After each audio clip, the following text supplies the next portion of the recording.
It all started with a simple idea, a concept so brilliant in its simplicity it would capture the hearts and minds of millions. Merge Monopoly, the classic board game, a beloved pastime cherished across generations, with McDonald's, the world's most famous fast food chain, a ubiquitous symbol of American culture. In 1987, McDonald's launched its Monopoly promotion, a stroke of marketing genius that would forever change the fast food landscape, and it was an instant hit. Lines snaked around buildings and families flocked to McDonald's, eager to participate in the nationwide phenomenon. Buy a burger, get a game piece, peel it back, the anticipation building with every tear of the paper. And maybe win fries, a small victory to fuel the larger quest. A car, a symbol of freedom and the open road. Or even $1 million, a life-altering sum that could turn dreams into reality. The odds were slim, a lottery ticket with every meal, but the dream was real enough to keep people coming back, day after day, week after week. The genius was in the tangibility, the physical connection to the possibility of winning. You could collect pieces, fill your board, and feel like you were getting closer to a life-changing win, inching your way towards fortune with every purchase. McDonald's sales soared, reaching unprecedented heights, and the game became a yearly ritual, eagerly anticipated by customers of all ages. It was a marketing masterstroke. Everyone believed they had a shot, a chance to strike it rich with a simple piece of paper.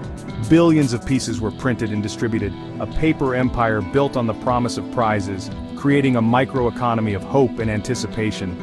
People traded pieces, strategized, forming alliances and sharing tips, and trusted the system implicitly. After all, this was McDonald's. The golden arches meant reliability, a symbol of consistency and quality. The burgers were the same everywhere, from New York to Los Angeles, so surely the game was fair too, a level playing field for all. The public trust was absolute, unwavering in its belief, and that trust was the foundation of the whole promotion, the bedrock upon which the game was built. Winners were paraded on TV, holding giant checks, beaming with joy, reinforcing the idea that anyone could win, regardless of their background or circumstances. The narrative was perfect, a carefully crafted image of fairness and opportunity. Nurses, everyday heroes getting their due, truck drivers, the backbone of the nation, finally catching a break, retirees, just regular people getting lucky, their golden years suddenly a little brighter. But behind the scenes, in the sterile hallways of corporate headquarters, something was terribly wrong, a dark secret festering beneath the surface. The scale of the operation was massive, a logistical behemoth, but so was the opportunity for deception, a temptation too great for some to resist. Billions of pieces, millions of dreams hanging in the balance, and one man in charge of keeping it all honest, a responsibility of immense weight. No one questioned the system, why would they? McDonald's was a trusted institution. The winners looked real, their joy palpable, the game felt real, the stakes high. But the very trust that made the game a phenomenon, its widespread appeal and unwavering belief, was also its greatest weakness, a vulnerability waiting to be exploited. Because while everyone was focused on the thrill of the peel, the fleeting moment of hope, a quiet, methodical scam was taking root, slowly unraveling the fabric of the game. The person responsible for protecting the game's integrity, the guardian of fairness, was about to become its greatest threat, the architect of its downfall. The stage was set for one of the most audacious frauds in marketing history, a tale of greed, betrayal, and the shattering of public trust. And it all started with a little piece of paper, a seemingly insignificant token that held the power to change lives, or so everyone thought. Every system, no matter how complex or secure it may seem, has a gatekeeper, someone responsible for maintaining order and preventing unauthorized access. For the McDonald's Monopoly game, a promotional event that captivated the nation, that gatekeeper was Jerome "Jerry" Jacobson. As the director of security for Simon Marketing, the company responsible for running the Monopoly promotion, Jerry's primary job, his core responsibility, was to protect the high-value game pieces from theft or tampering. He was the guardian of the game. He was the only individual within the entire organization who knew the precise location of the million-dollar tickets, the grand prizes that everyone dreamed of finding. And crucially, he also controlled the schedule, knowing exactly when and where those valuable pieces would be placed into circulation. The integrity of the entire McDonald's Monopoly promotion, a multi-million-dollar marketing campaign, relied almost entirely on his honesty and ethical conduct. And for a while, he performed his duties admirably, upholding his responsibilities. until the allure of easy money and the intoxicating power of control began to creep in. In 1989, Jerry took his first fateful step down a path of deception.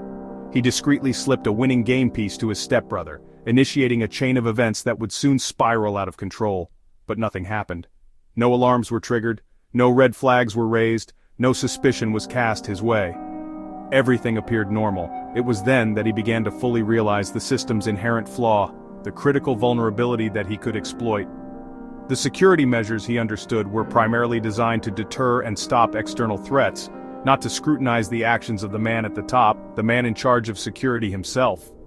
Jerry now saw the whole board, the entire landscape of the game, and he knew every weakness, every blind spot, every potential avenue for exploitation. He could operate in plain sight, leveraging the trust that everyone placed in him to his advantage. And soon, he was living a dangerous double life, a respected security chief during the day, fulfilling his corporate responsibilities, and a secret kingpin orchestrating a complex criminal enterprise by night. To a select few individuals, carefully chosen and vetted, he became known as Uncle Jerry, the seemingly benevolent man who held the key to unimaginable riches, for a significant price, of course. He wasn't flashy or ostentatious, but rather methodical, meticulous, and incredibly careful in his planning and execution. The unwavering trust that McDonald's placed in him, the very foundation of his position, became his most potent weapon. He exploited the vulnerabilities within the very system he was entrusted to safeguard, turning it into a vehicle for personal gain. The core scam itself was remarkably simple in its design, and it worked so effectively precisely because no one, not for a moment, ever suspected the integrity of the gatekeeper.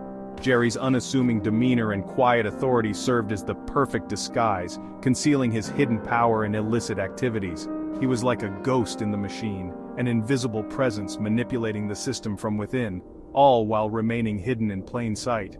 The elaborate fraud was already well underway, and the world remained completely oblivious to the deception unfolding around them. Millions of people continued to play the McDonald's Monopoly game, blissfully unaware that the game was already rigged, the outcome predetermined.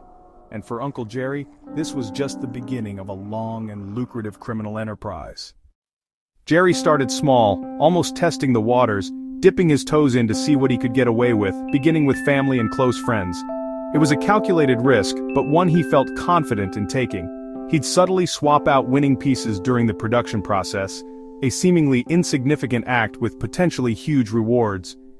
He leveraged his authority, using it to bypass security protocols and oversight, making his actions even harder to detect. The entire process was designed to be so secure against outside threats and interference that no one ever considered checking the insider, the person who was supposed to be the most trustworthy.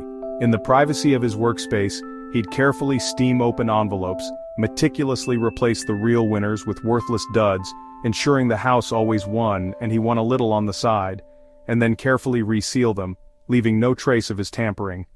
With billions of tickets in circulation, a few missing winners became statistically invisible, lost in the sheer volume. The general public simply assumed the odds were incredibly tough, a fact of life when playing the lottery.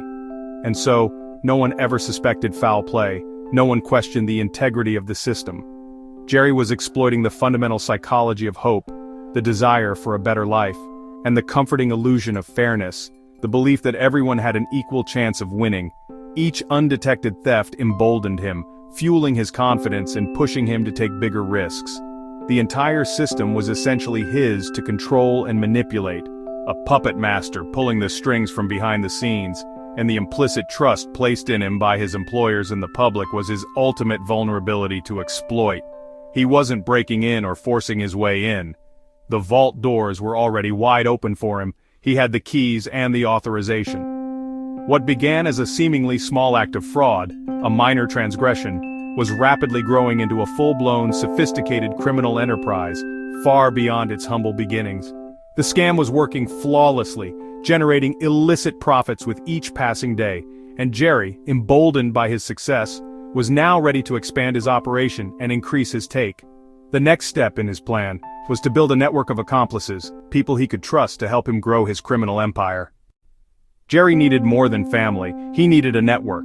Enter recruiters like Gennaro Colombo, who found people willing to win for a cut. Everyday folks, Single moms, business owners, people in debt became fake winners. The process was simple. Pay cash up front, get a winning piece, claim the prize, and split the money. Jerry stayed in the shadows, insulated by layers of middlemen. The winners looked real, their stories convincing. They smiled for cameras, told tales of luck, and no one suspected a thing. For over a decade, nearly every major prize was siphoned off by this secret network. The public kept playing, never knowing the game was rigged. The scam flourished, hidden in plain sight. The illusion of chance was stronger than ever. The handoff was the heart of the scam. Cash exchanged for a tiny cardboard ticket, often in parking lots or hotel rooms. Winners were coached on what to say, how to act, even how to look surprised. Jerry used recruiters and middlemen to keep himself insulated. If anyone got caught, they could only point to the person who gave them the piece, not Jerry. It was a pyramid, with Jerry at the top, untouchable. Each successful handoff made the network bolder. They weren't just stealing money. They were stealing hope, selling a lie to millions. Every fake winner on TV reinforced the deception. The million-dollar handshake was a quiet betrayal, repeated again and again. In 2000, the scam finally sprang a leak. The FBI got an anonymous tip. The Monopoly game was rigged, and Uncle Jerry was behind it. Investigators noticed a pattern. Winners clustered around Jacksonville, Florida, and linked to known recruiters. Operation Final Answer was launched. Wiretaps caught conspirators discussing new winners and payments. The FBI built their case, piece by piece.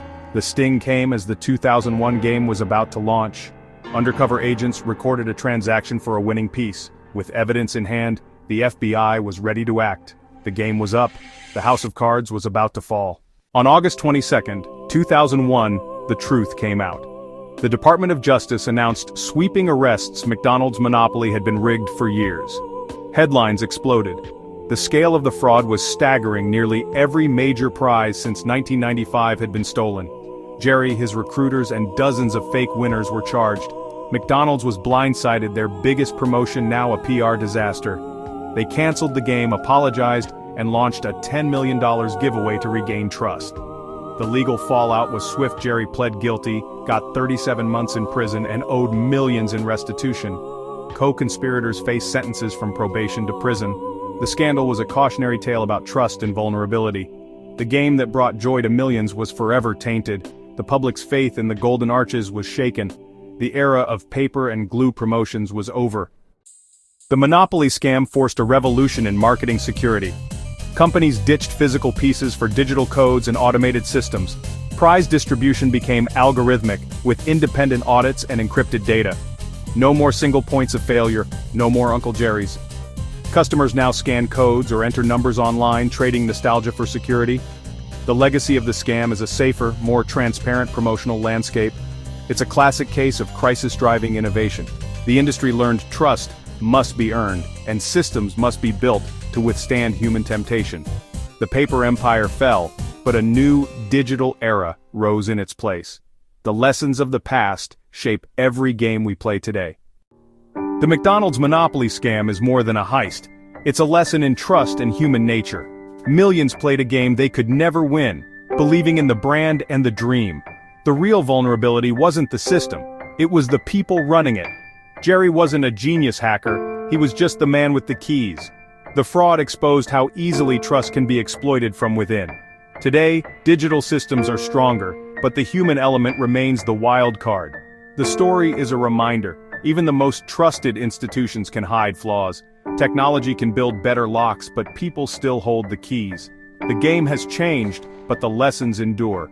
In the end, trust is the real prize, and the real risk.